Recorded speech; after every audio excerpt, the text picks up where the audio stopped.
partir en mars. Alors juste pour vous expliquer un peu comment ça a commencé, donc on va se présenter. Moi je suis originaire de la Côte Basque, je fais une prépa, j'ai intégré donc TBS, pas mon école, c'est l'ESC Toulouse à l'époque, en 2008. Donc voilà, j'ai fini en 2012, parce que j'ai fait une année de césure. Et j'ai fini sur le campus de Barcelone. Et après j'ai commencé à travailler chez Airbus aux achats à Toulouse pendant 1 an et demi. Puis m'ont envoyé en VIE au Mexique. C'est volontariat international à l'étranger, je ne sais pas si vous connaissez. Je suis parti bosser, donc j'ai commencé à travailler 1 an au Mexique. Je m'occupais de toutes les relations avec les fournisseurs et les États là-bas. Et au bout d'1 an, ils m'ont embauché en contrat local. Donc je commençais à travailler pour Airbus là. Mais j'étais rentré chez Airbus en sachant que je voulais rester entre 3 et 5 ans. Puis après, commencer à créer mon propre projet dans le développement durable. Justement. Et c'est la rencontre en fait avec Raphaël au Mexique. Le coup de foudre, donc du coup on est parti sur le projet. Raphaël va expliquer comment il est arrivé là. Alors du coup, moi c'est Raphaël, je suis originaire de la banlieue parisienne. J'ai étudié à Paris à Sciences Po et dans le cadre de mon master, je suis parti finir mon master au Brésil, à São Paulo, pendant 1 an. Et j'ai rejoint, pareil que Jules, en VIE Airbus, mais à São Paulo, pendant 1 an et demi, où je m'occupais du marketing et de la stratégie là-bas. Et ensuite, ils m'ont envoyé une 2e année à Mexico. Et c'est là que j'ai rencontré Jules, m'occupé de la même chose. Donc on travaillait, on était dans les mêmes bureaux, on était colocataires pour la petite histoire aussi.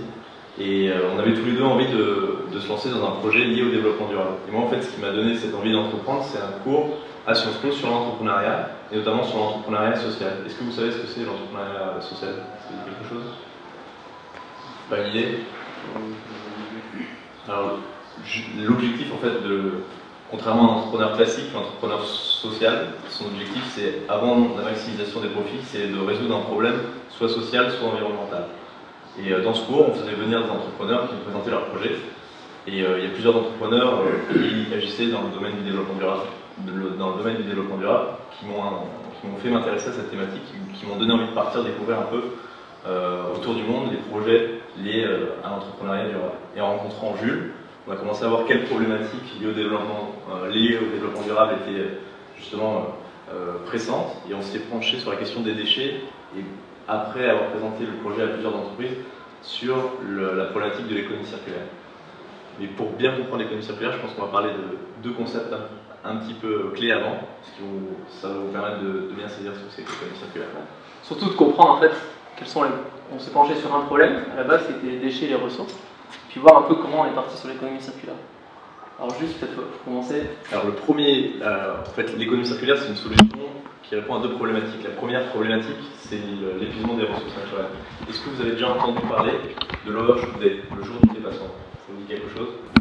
Le jour où les ressources naturelles n'auront plus suffire à approvisionner l'homme. Ouais, c'est exact, c'est tout à fait ça. C'est une ONG qui s'appelle Global Footprint américaine qui a fait un indicateur. En fait, cet indicateur permet de mesurer le jour dans l'année où l'humanité, l'être humain, a consommé l'ensemble des ressources naturelles que peut fournir la planète en une année. L'année dernière, on avait consommé, pour vous donner une idée, l'ensemble des ressources naturelles qui sont offertes en une année en août 2014. Donc en fait, à la fin de l'année 2014, on avait consommé à peu près 1,5 planète en termes de ressources naturelles. Et comme vous pouvez vous imaginer, à cause de la population démographique qui augmente, on est 7,5 milliards aujourd'hui, on va être 9 milliards en 2050. Il y a une croissance économique qui fait qu'on produit de plus en plus de déchets, qu'on puise dans les ressources naturelles pour produire, pour faire de la production massive. Et du coup, on puise de plus en plus dans les ressources. En 1960, on utilisait un peu moins d'une planète. Dès 1985, on utilisait déjà plus d'une planète. Et là, aujourd'hui, donc, on a une planète 5, et ça va crescendo. Une autre question. Alors, suivant un peu les rapports, ça varie un peu, mais est-ce que vous avez une idée de quand il n'y aura plus d'or dans les ressources naturelles? À peu près. Je sens que ça change un peu tout le temps, mais ça vous doit donner une ordre d'idée. Faites un test, on ne pourra plus en trouver dans les ressources naturelles, plus d'or. 50 ans. Dans 50 ans, ok. Plus, moins. Dans 50 ans, je sais plus. 30, plus. Ok. Donc là, pas mal. Mais bon, la première estimation qu'on a, c'est 2025. Donc 10 ans. Ouais, en 10 ans. Alors, à chaque fois qu'on en retrouve des nouvelles, ça augmente un petit peu, mais c'est pour comprendre qu'en fait, dans quelques années, il n'y a plus d'or déjà dans la ressource. Pareil, le cuivre en 2040 et le fer en 2090 à peu près. C'est juste pour bien comprendre que les ressources, vraiment, c'est pas ouais, dans 3, 4 générations, 5 générations, il n'y a plus de ressources. Ça arrive vraiment là, bientôt. Donc là, on a vu le côté ressources, et à l'autre côté de la chaîne, il y a les déchets. Voilà, la montagne des déchets qui monte, parce qu'on produit de plus en plus de déchets. D'ici 2100, dans la population urbaine, on produira 3 fois plus de déchets que ce qu'on produit actuellement. Et tous les problèmes que ça engendre. 30%, après c'est pour la France. Les déchets, il y a une partie qui est recyclée, il y a une partie qui est valorisée. Il y a 30% des déchets en France qui finissent dans des décharges qui ne servent à rien. Donc c'est autant d'efforts qu'on a utilisés d'eau, de matière, de main-d'œuvre, et qui finissent à pourrir dans une décharge. Ce qui peut en plus entraîner des problèmes sanitaires, etc. Et justement, quand on parle de problèmes sanitaires et écologiques, il y a 1 million chaque année d'oiseaux marins qui meurent liés à la pollution marine. Donc il y a vraiment un impact écologique, sanitaire sur l'homme et sur les animaux. Et donc, il y a un problème de ressources, un problème de déchets, assez clair. Et ce qu'on voit, c'est que c'est pas, ça arrivera bientôt, c'est que c'est vraiment, ça arrive tout de suite. Et justement, alors pourquoi on s'est penché sur l'économie circulaire? On est parti de ce constat, c'est pas nous qui avons inventé le principe. L'économie circulaire, alors qu'est-ce que c'est? En fait, depuis la révolution industrielle, on s'est développé sur une économie linéaire. On extrait les ressources, on les consomme, on les jette, ça finit en décharge, pour simplifier. Et en fait, deux problèmes, moins de ressources, ce qui va faire augmenter le prix des matières premières, c'est pour ça que les entreprises s'y intéressent aussi, et de plus en plus de déchets, et tous les problèmes que ça engendre. L'économie circulaire, alors qu'est-ce que c'est? Très rapidement, c'est repenser, alors ouais, ça va un peu plus loin que le recyclage ça en fait partie, c'est penser vos produits, pour que quand ils arrivent en fin de vie, ils restent dans le circuit économique, que ça ne devienne jamais un déchet. Donc, de recycler. Ouais, exactement, recycler ou réutiliser, on va expliquer après les concepts, mais c'est ça. Le but c'est que la matière reste dans le circuit, que ça ne devienne jamais un déchet. Tu n'utilises plus des nouvelles, et donc tu produis plus de déchets. Ce qui permet que tu sois plus dépendant de nouvelles matières premières. Et en plus des certains enjeux géopolitiques, tu vois, il y a certaines ressources qui existent qu'en Chine par exemple. Si tu arrives à les garder dans ton circuit, tu n'es plus dépendant de la Chine, il faut le faire. Enfin, tu as énormément d'enjeux qui rentrent en compte. C'est pour ça que récemment, ce que j'expliquais tout à l'heure, il y a énormément de pays qui s'y mettent. La Chine a passé une loi sur l'économie circulaire, la France est en train de le faire. C'est vraiment quelque chose qui est en train d'émerger, parce que tout simplement, il y a moins de ressources. Il va falloir trouver des solutions. Bon, on va y revenir un petit peu après, avec juste des exemples qu'on a vus depuis le début du tour. Alors c'est juste pour maintenant, exactement, qu'est-ce que c'est que le projet circulaire. Donc on était en août tous les deux chez Airbus au Mexique l'année dernière. On a décidé de quitter l'entreprise et de revenir en France en septembre. Donc on a créé l'association de loi 1900, donc c'est une association avec non lucratif circulaire. On est tous les deux pour le moment.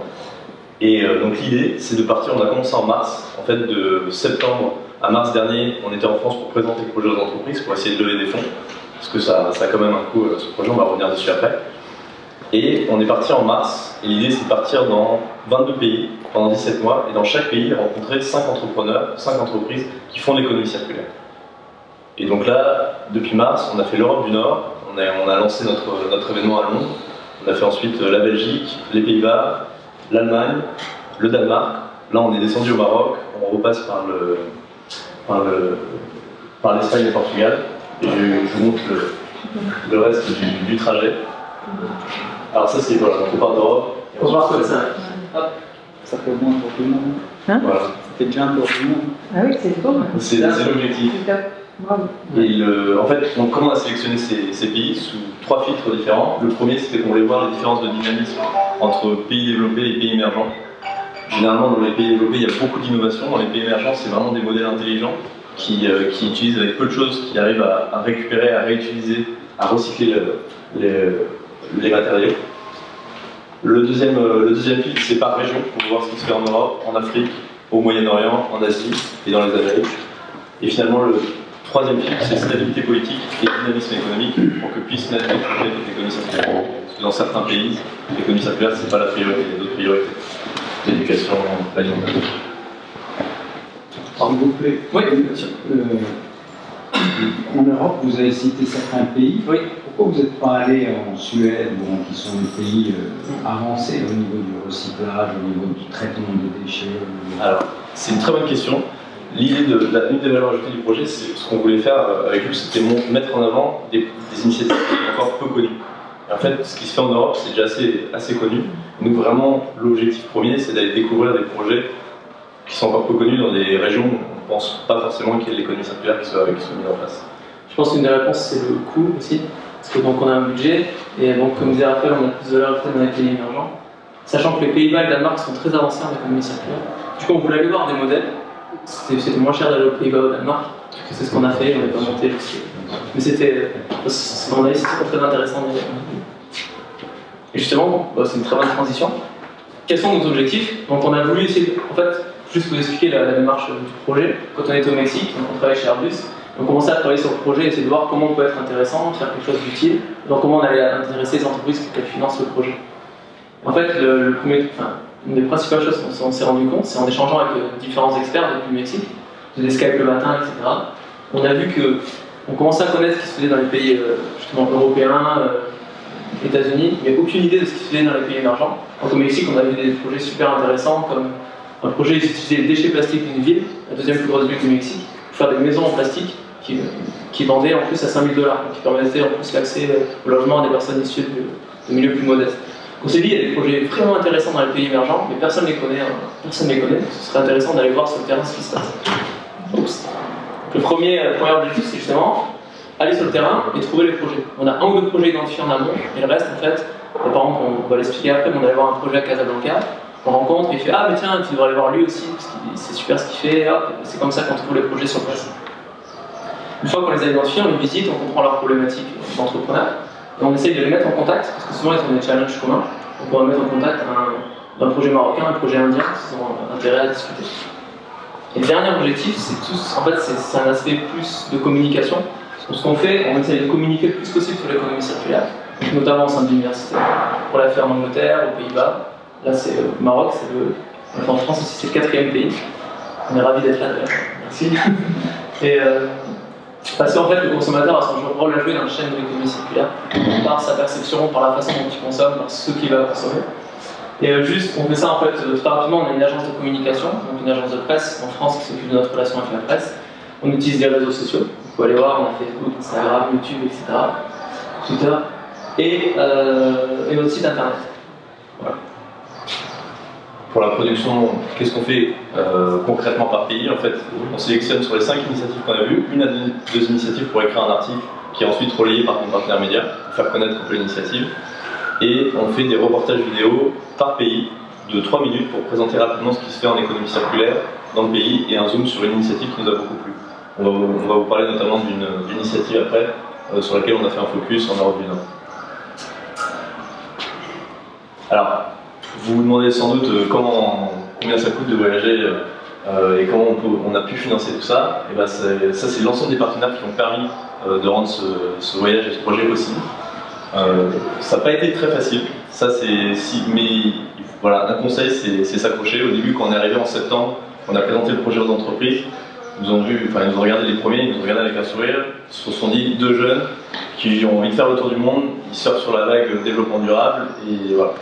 Donc les premiers mois, ça a été assez difficile de réussir à avoir des partenaires, et puis on a eu un premier partenaire qui ensuite nous a permis, c'est un tout petit monde, tout le monde dans le milieu du développement durable se connaît, et du coup ça nous a facilité la démarche. Mais voilà, un des conseils, si vous voulez entreprendre quelque chose, même si c'est difficile au début, même si on vous dit ça marchera jamais votre truc, allez-y, donnez-vous à 100%, parce qu'au final, voilà, nous on pensait partir avec peut-être avec notre argent. Au départ on a mis de côté chacun en disant si on n'arrive pas à avoir de partenaires, on le fera avec nos propres sous qu'on a mis de côté, puis au final on a réussi à avoir pas mal de partenaires.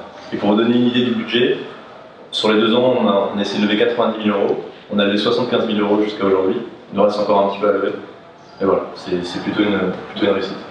Ouais, vraiment, donc ça c'est juste dans le cadre de montage de projet, mais on avait quand même bien préparé le projet en amont. Donc on est arrivé déjà en France, tout était prêt, parce que le projet était assez solide, on a vu où on allait avoir une valeur ajoutée. Et après c'était vraiment, le plus dur c'était, parce qu'on n'avait pas spécialement de contact, c'était rentrer dans les réseaux de RSE, de communication des entreprises, et montrer que le projet était sérieux, que c'est quelque chose qui a été vraiment pensé. Puis comme disait Raphaël, après c'est l'effet domino, on a eu Generali, GRDF, puis après hop, les autres, puis ça s'est fait assez... Après 2-3 mois difficiles, ça s'est fait assez plus facilement. Il y a quelque chose à pas négliger, du coup, c'est le réseau de l'école, Toulouse Business School d'ailleurs qui est partenaire. C'est vraiment compter dessus pour les mises en contact, ça va vraiment vous servir plus tard. Donc ne pas le négliger et ne pas hésiter à participer à des événements networking, à se connecter là pendant les 3-5 ans qui viennent. Utiliser vraiment ce réseau de l'école, c'est vraiment une force. Alors, juste là, on a fini la première partie. Après, on va juste vous présenter 3-4 exemples rapides. Est-ce que vous avez des questions déjà sur le projet, sur comment n'importe quel type de questions sur après les études, ce que vous voulez. N'hésitez pas. Je voulais parler de mon partenaire. Comment? De mon partenaire. Un associé ou un Alors on cherche un stagiaire pour nous accompagner. Non, pas encore. En quoi se fait l'apport des partenaires que vous avez? Est-ce Alors, que c'est uniquement finance ou bien leur expérience éventuellement dans un domaine quelconque? C'est une très bonne question. Alors l'apport des partenaires est différent. Bon, déjà il y a l'apport financier, voilà, c'est clair. Il y a l'apport en nature, où Generali fournit l'assurance, Air France les billets d'avion, Patagonia du matériel par exemple. Et après il y a l'apport en expertise aussi. Donc on a des échanges en fait, TBS maintenant, on échange beaucoup avec le Bureau du développement durable, qui nous a mis en contact. Aux Pays-Bas d'ailleurs, c'est grâce à Yann Jonker, c'est un des professeurs de l'école, qui nous a ouvert tout le réseau d'économie circulaire aux Pays-Bas. L'Institut de l'économie circulaire aussi, c'est l'institut en France qui réunit, qui fait la promotion de l'économie circulaire. Pareil, on a accès à énormément de réseaux et de contacts. C'est un peu ce type de partenariat. Et nous, en contrepartie, c'est des rapports sur certains secteurs de l'économie circulaire. On aide pour faire la communication interne. Donc on fait des interventions au sein des entreprises. Et aussi en termes de tout ce qui est communication, évidemment. Est-ce que, au bout de votre périple, est-ce que vous avez fait un rapport sur les différentes actions que vous avez menées? Vous avez présenté à vos partenaires? C'est prévu? Alors l'objectif, on en a parlé, là on a 17 mois de projet sur le terrain, on a 6 mois de post-projet, et dans ces 6 mois, on a plusieurs choses qu'on va réaliser, des conférences au sein de l'université ou au sein d'événements liés au développement durable pour partager un petit peu les expériences, les connaissances qu'on a acquises, faire une exposition sur cette thématique de l'économie circulaire, toujours dans l'objectif de sensibilisation du grand public à la thématique, des ateliers au sein des entreprises, et nous l'objectif final, vraiment, c'est la création d'une entreprise dans le domaine de l'économie circulaire. Alors après, suivant le niveau de partenariat, on fait des rapports plus ou moins détaillés sur un certain secteur de l'économie circulaire, mais chez chacun des partenaires, on fait un atelier de 3 heures où on intervient, on discute avec eux. Oui. Ouais. Vous avez établi la liste des pays tout à l'heure. J'aimerais savoir si c'est déjà arrêté. Si c'est arrêté, Oui. oui. On a fait une modification, mais... Toi, vous pensiez à quelque chose? Je pensais à un ou deux pays, peut-être surtout en Afrique subsaharienne, à mon de parce que on a eu l'occasion d'avoir un concours d'entrepreneuriat sur le campus il y a quelques années. Il y avait sur des projets qui concernaient justement votre thème en tout cas. Et ce concours est en fait sur le TV. Et on a encore des projets qui concernent justement votre domaine. Je pourrais vous présenter l'exemple complet. Et voilà. La deuxième question, est-ce que, par exemple, vous vous intéressez aux entreprises, aux projets qui sont déjà réalisés ou des projets qui sont encore en conception, en préparation, peut-être par des étudiants, je pense bien, ou bien des projets qui sont déjà sur le terrain où on a déjà les résultats? Alors, c'est une très bonne question. On n'est pas rentré trop dans le détail, mais comment on identifie les projets en fait sur quatre filtres. Le premier, c'est le degré d'innovation du projet. Le deuxième, c'est sa réplicabilité. Si un projet qu'on voit au Maroc est facilement réplicable en France, en Chine, au Japon. Le troisième facteur, et ça répond pas à votre question, c'est le type d'acteur. On va voir aussi bien des associations que des entrepreneurs, que des politiques ou des entreprises locales qui ont un projet d'économie circulaire dans le pays. L'objectif, c'est vraiment, et finalement, le type de secteur. L'agroalimentaire, l'industrie, le textile, c'est de montrer que l'objectif, c'est de montrer que l'économie circulaire peut s'appliquer à chaque type de secteur, mais peut être porté par n'importe quel type d'acteur aussi. Ok, ça c'est une le projet dont je veux parler, en tout cas, je vais tourner autour. C'est qu'il y a 2 ans, il y a une étudiante de nationalité camerounaise qui était venue justement dans le cadre du concours d'entrepreneuriat. Elle était élève ingénieure en énergie et en environnement. Et elle est diplômée. Le projet qu'elle a conçu, c'est effectivement, vous avez peut-être parlé des déchets plastiques.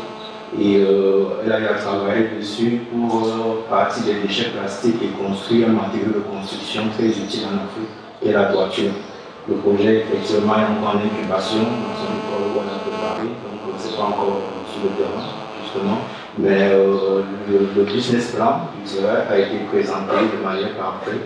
Elle a d'ailleurs eu le premier prix parmi tous les autres projets qui étaient présentés.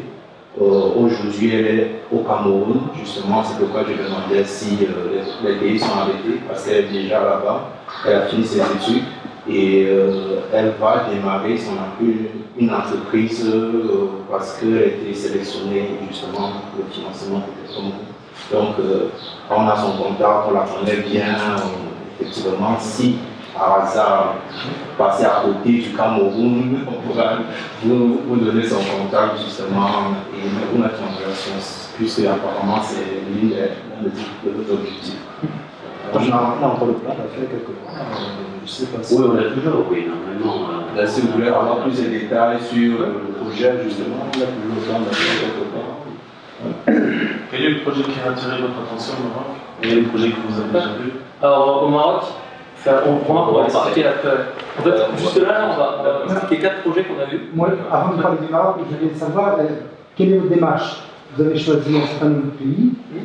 Bon, je ne sais pas quels sont les critères de choix, mais une fois que vous avez choisi un pays, comment vous impactez, enfin comment vous le touchez et comment vous choisissez vos entreprises, entre guillemets, qui vont participer à votre projet. Alors, enfin, on va vous répondre. On reste dans les généralités sans vous présenter. Parce que après, on a. Alors, on explique plus en détail quand on présente son entreprise, mais c'est pour que ce soit plus. Moins cher. Du coup, mais nous on adore en parler, donc je suis ravi de vous en parler. Donc du coup en fait, bon, les pays on les a choisis sur différents filtres, bon je vais passer rapidement, et sur les projets en fait, pareil, le but c'est 5 projets par pays, il y en a 2 qu'on identifie en amont en fait, via nos partenaires, par exemple Ashoka qui est ici, c'est une ONG américaine qui est le plus grand réseau d'entrepreneurs sociaux du monde en fait, donc eux ils sont partenaires du projet, ils donnent accès à leur base de données.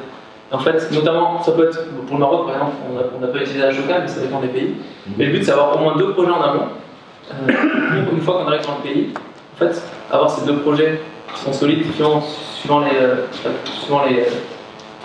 les facteurs dont on parlait Raphaël, degré d'innovation, réplicabilité, secteur, etc.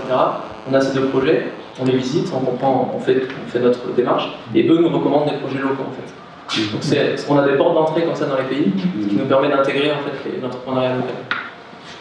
Et en fait, on avait fait l'échantillon au Mexique, en faisant justement avec plusieurs entreprises mexicaines. C'est là qu'on s'est rendu compte qu'en envoyant 1, 2, 3, ça faisait très rapidement, ils se connaissaient entre eux, donc c'était assez facile de trouver les deux. Des questions, les jeunes? Allez-y, profitez. Si vous avez même des questions sur les expériences qu'on a fait précédemment, passer soit continuer dans une grande entreprise, parce que nous c'est le parcours un peu ce qu'on a fait, on avait tous les deux envie d'entreprendre, mais on a commencé par rentrer dans une grande entreprise, donc Airbus, et puis on a décidé d'entreprendre par la suite. On a des amis à nous qui sont partis directement, qui sont lancés directement dans un projet, donc le passage en grande entreprise n'est pas forcément nécessaire. Nous c'est ce qu'on a fait, mais vous pouvez très bien lancer. Ça vous permet d'acquérir une certaine expérience, un certain réseau, le fait de travailler en entreprise avant. Oui. Alors, complètement, mais en même temps, quand tu rentres dans une entreprise, tu commences à être un petit peu, enfin, pas formaté, mais tu travailles dans la façon dont l'entreprise a envie de te faire travailler, et du coup, toute ta façon de réfléchir qui peut être un peu out of the box ou penser différemment, bah, tu peux un peu la perdre dans ton passage dans l'entreprise. Donc c'est pour ça qu'il n'y a pas de chemin parfait pour commencer à entreprendre ou se lancer dans un projet. Tu peux le faire pendant tes études, juste à la sortie des études, après plusieurs années au sein d'une grande entreprise ou d'une petite start-up pour apprendre aussi à lancer un projet. Voilà, il y a vraiment plusieurs voies. Après, clairement, juste pour finir, ça nous a clairement aidé, comme tu disais, d'avoir un service, parce qu'on savait comment cette entreprise fonctionnait, donc on savait ce qu'elle pouvait attendre éventuellement dans le projet, c'était plus facile de les aborder dans ce sens-là, ça a amené une certaine crédibilité aussi. Voilà, on avait fait un post sur Airbus.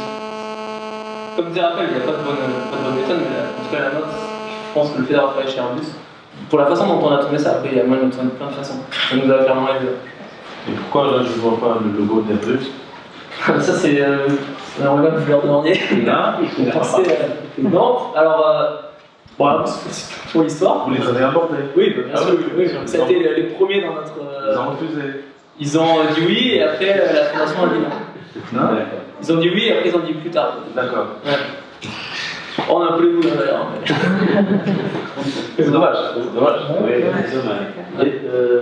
Peut-être 3 petites questions. La première, votre itinéraire, où en êtes-vous maintenant par rapport à l'itinéraire, où vous êtes arrivé? Là on est au Maroc, on va finir on fait le Maroc et on finit Espagne-Portugal. C'est déjà ça pour l'instant. Ah, pour l'instant, on fait 2 mois. D'accord. Ça fait 2 mois. Voilà. Non, il reste 15 mois. D'accord, ok. On a le temps. On sera plus maigre, mais plein d'informations. Oui, on aura beaucoup plus d'informations. Oui, voilà. Après l'Europe, L'Afrique, Maroc, Sénégal, le En fait, on fait ça là, Sénégal. et après on descend. Ah, d'accord. Ouais. Deuxième question, la finalité du projet. Alors la finalité, c'est vraiment l'objectif final, c'est la création d'une entreprise sur la base de tous les projets qu'on a vus, des besoins qu'on a identifiés, nous montrer notre propre structure pour aider à promouvoir l'économie circulaire. La troisième question, c'est une question. Vous allez le voir au Maroc particulièrement, peut-être un petit peu aussi au Mexique, moins dans les pays européens. Par rapport au recyclage et ainsi de suite, et pour l'économie circulaire, il y a beaucoup de choses qui sont structurées dans une économie organisée et tout, mais il y a beaucoup de choses qui sont en fait dans des économies parallèles. Le recyclage au Maroc se fait essentiellement en économie parallèle et par des voies qui ne sont pas organisées et ainsi de suite, mais qui réutilisent un nombre extraordinaire de produits. Et ça, c'est peut-être pas ce qu'on en voit au premier lieu. Et peut-être qu'il faut voir un petit peu une autre manière, en plus de celle que vous avez, bien sûr, mais aussi de vous préoccuper de ces économies parallèles qui sont vraiment importantes dans les pays émergents, plus qu'en Europe. Voilà, c'est quand même une idée à laquelle il faudrait peut-être jeter un coup d'œil quand on entend à droite. ici on a un trait sélectif en amont. C'est-à-dire qu'avant même que les poubelles soient ramassées, vous avez des gens qui passent et qui commencent à récupérer les choses. Oui. Au Mexique, c'était la même chose. Pour l'histoire, en fait, il a passé une journée complète avec ceux qui ramassent les poubelles pour bien comprendre comment fonctionner, mais c'est exactement ce que vous dites. Il y a comme ça, et c'est au Brésil où le fait de catadores, les gens qui ramassent les canettes, donc ça place le Brésil premier en termes de recyclage des canettes devant le Danemark, la Suisse, etc. Par ces réseaux parallèles. En fait. Dans certaines entreprises, petites particulièrement, et moyennes, eh bien, le tri est fait à l'origine, c'est-à-dire, par exemple, le carton, il est vendu en tant que déchet, disons, de bonne qualité, réutilisable et ainsi de suite. Donc, il y a des choses qui se font un peu comme ça. Ça nous intéresse un peu de voir de cette partie économie informelle et plus on va aller notamment dans les pays émergents, il y a vraiment une certaine informalité, mais qui apporte des réponses aux défis. Ah oui, l'objectif, c'est vraiment c'est d'étudier aussi. Est-ce que vous avez d'autres questions? On peut peut-être en faire Si vous avez à donner des conseils pour nos jeunes, comment vous avez réussi à convaincre, d'une manière plus concrète, à convaincre les entreprises pour décrocher des subventions? C'est-à-dire, on va généraliser les éléments que vous allez présenter pour décrocher des stages, etc. C'est-à-dire, je suis par exemple un manager, je dis non à un jeune. Comment ce jeune, quel conseil donnez-vous à ce jeune pour qu'il décroche une subvention, un stage, etc. D'accord. Alors, peut-être je vais commencer par un conseil. C'est nous on est arrivé quand même avec un projet solide. C'est ce que disait Jules. Le projet on l'a travaillé 6 mois en amont quand on était en train de travailler chez Airbus.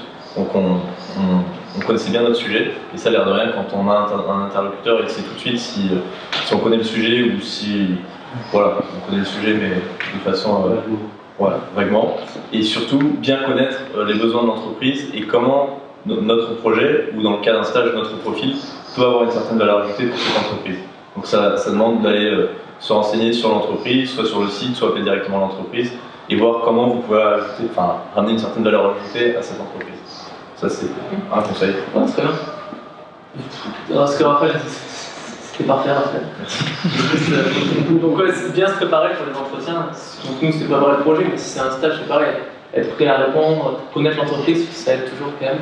Et après, je dirais, pas hésiter, c'est bateau de dire provoquer la chance, mais de sortir un peu de ces cercles habituels pour pouvoir trouver des partenaires. Certains, c'est en allant voir quelqu'un comme ça, on va à un événement d'Institut d'économie circulaire, par exemple, on rencontre quelqu'un, on se dit tiens, lui, hop, je vais le voir, et puis pas hésiter à parler aux gens, parce que c'est comme ça qu'en fait, vous allez provoquer des opportunités, donc provoquer la chance, entre guillemets. Parce que essayer le plus de moyens possible d'avoir des opportunités. Parce que quand je vois mes stages, etc., ça s'est fait énormément par chance, mais c'était pas le cas. C'était voilà, je laisse entendre à tout le monde que je cherche tel type de profil. C'était le cas quand je suis parti au Mexique. Je disais à tout le monde autour d'Airbus, tiens, j'ai envie de partir à l'étranger, faire un VIE. Hop, au final, ça s'est trouvé que 3 bureaux plus loin, un mec connaissait le mec des États-Unis, bon, il est au Mexique. Faut pas hésiter vraiment avoir un peu de culot et à demander autour de vous. Je pense que c'est vraiment important. Ce qu'on disait aussi, alors ça peut être, on n'aime pas trop ça d'ailleurs, c'est les événements de networking quand vous avez autour, je ne sais pas si vous êtes intéressé par le développement durable, à Casablanca, il y a une sorte de forum sur le développement durable. C'est y aller, avoir des petites cartes de visite, distribuer, poser des questions à des gens. Franchement, on n'est pas fan, mais l'air de rien, ça vous permet d'avoir un carnet de contact et de vous faire connaître dans le milieu. Donc ça, ces événements-là, moi au début, dans les premières années d'études, j'esquivais tout le temps. Et là, à la fin, c'était que ça pour trouver des stages, multiplier les forums. Voilà, c'est aussi un conseil à faire. Même si on n'est pas des grands. Non, mais c'est bien. C'est important. Faut passer.